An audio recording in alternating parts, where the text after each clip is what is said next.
Welcome to the Alberni Vista project. Here's a project update for you. We have finished demolition now. The crew are just finishing up now the final touches.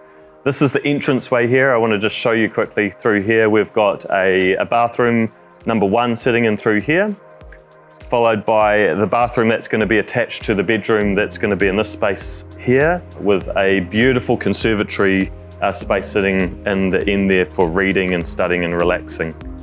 Coming through here, we're going to have a lounge relaxing area in here. We're going to have a corner suite, followed by a fold down TV. Coming through here, we've got the dining space is going to be in here, and we're going to have some lovely art and sculptures built into the wall here.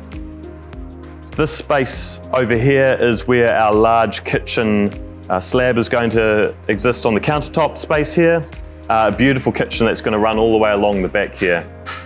It's really a good chance to be able to see the space we're working with here. It's a unique project in that we've removed a wall between these 2 existing condos to make this one large space here. And you'll certainly feel it when we have the lounge sitting here with the views across the kitchen.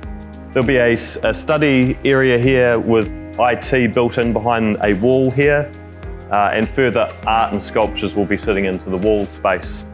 We'll come through here and we're going to have a laundry space sitting through here, followed by another bedroom which is going to have some beautiful views out towards the harbour and up Georgia Street. That's a small tour of the Alberni Vista project now that we've finished demolition, and we look forward to keeping you posted with updates as they continue.